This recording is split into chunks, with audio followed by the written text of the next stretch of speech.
बहुत लोगों ने सुबह 4 बजे का अलार्म लगाया होगा और 4-5 पे मन ने कहा होगा कि कहाँ जाओगे, 5 मिनट और 8 बजे उनकी नींद खुली होगी।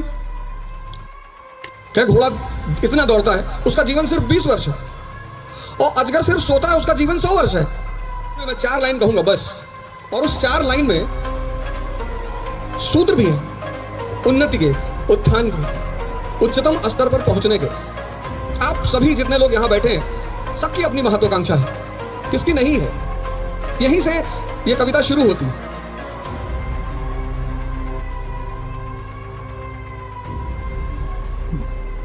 जय हिंद फ्रेंड्स।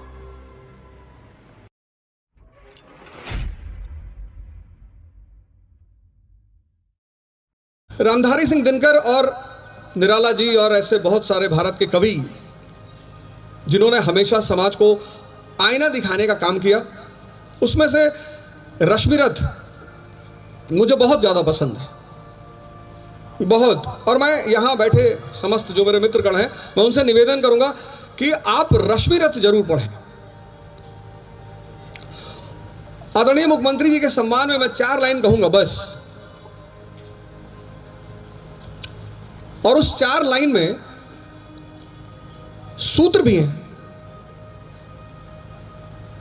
उन्नति के, उत्थान के, उच्चतम स्तर पर पहुंचने के।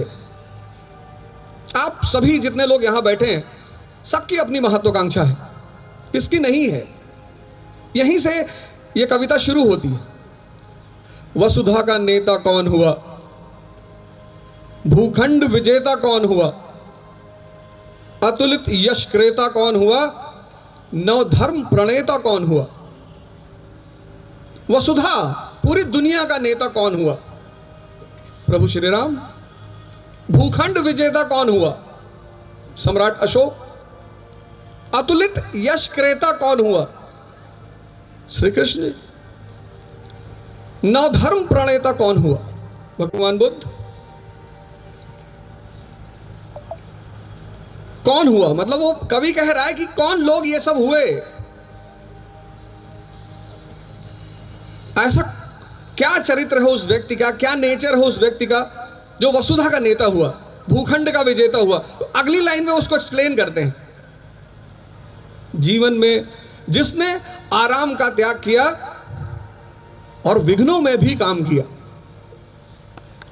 महत्वाकांक्षा के साथ जो चीज चलती है,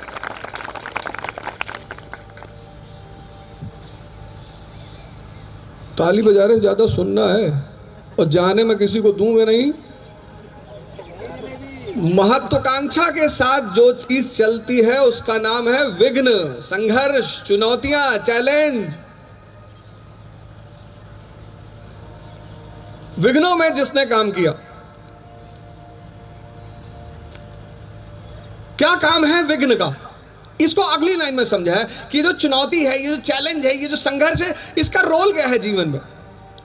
क्लास 12th के बाद जब मैं इलाहाबाद आया तो मैंने अपने पिताजी से कहा कि पिताजी इलाहाबाद भेज रहे हो। तब इलाहाबाद था इसलिए इलाहाबाद बोल रहा हूं, अभी जब आज की बात करूंगा तो प्रयागराज बोलूंगा। तो उन्होंने मुझसे एक बड़ी अच्छी बात कही और उन्होंने ही मुझे प्रेरणा दी रश्मिरथ पढ़ने की।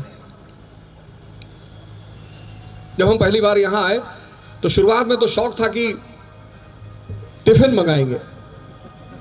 टिफिन आया, माता जी ने कहा चिंता की कोई बात नहीं, टिफिन आएगा, टिफिन में खाओ बढ़िया। तो मैंने कहा टिफिन वाले तो 10 रोटी देंगे नहीं, बोले 15 देंगे।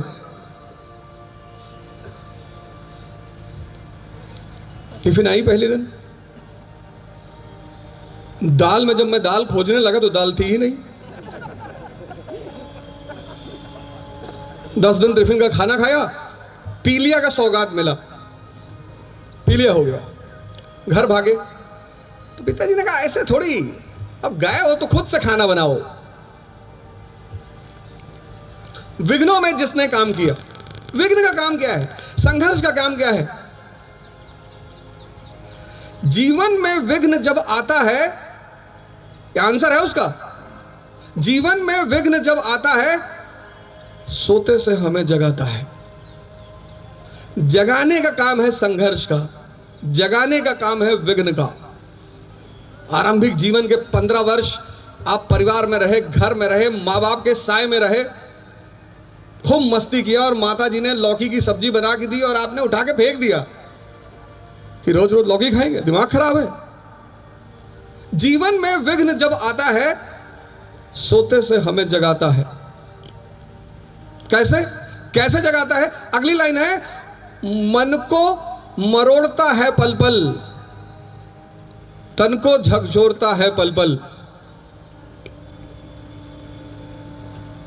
तो महत्वाकांक्षा की जो पहली सीढ़ी है वह है विघ्न, संघर्ष। इससे आप भाग ही नहीं सकते। जब भी मैंने क्लास लिया, जहां भी क्लास लिया पूरे भारत में, यहां तक कि मैं भारत से बाहर जब मैंने क्लास लिया तो मैंने ध्यान और योग से ही शुरुआत की। जो पहला पोस्ट आज के प्रोग्राम पे मैंने डाला, मैंने यही लिखा कि सृजन की सबसे बड़ी आवश्यकता है शक्ति। आप कुछ सृजन करना चाहते हैं, कुछ बनना चाहते हैं, समाज में अपना स्थान बनाना चाहते हैं, बिना शक्ति के आप कहते हैं सर हम तो गुटखा खा के बना लेंगे।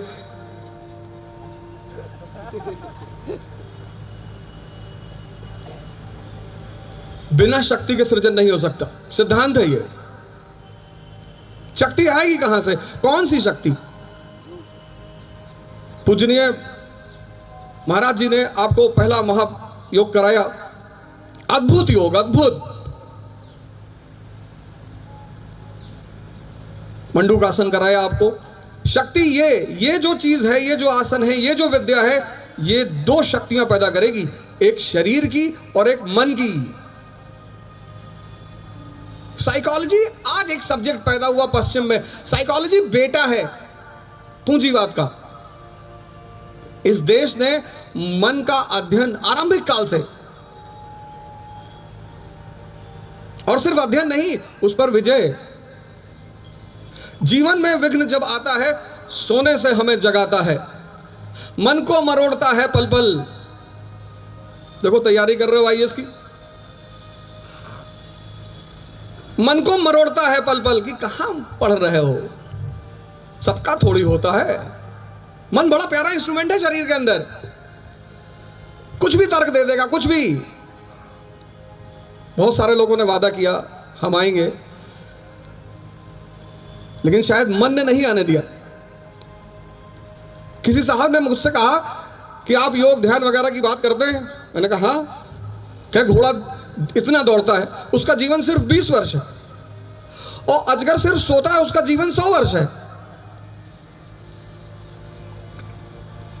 मन, क्योंकि मन के तर्क बड़े प्यारे, बड़े विचित्र। बहुत लोगों ने सुबह 4 बजे का अलार्म लगाया होगा और 4-5 पे मन ने कहा होगा कि कहां जाओगे? अच्छा जाओगे 5 मिनट और 8 बजे उनकी नींद खुली होगी।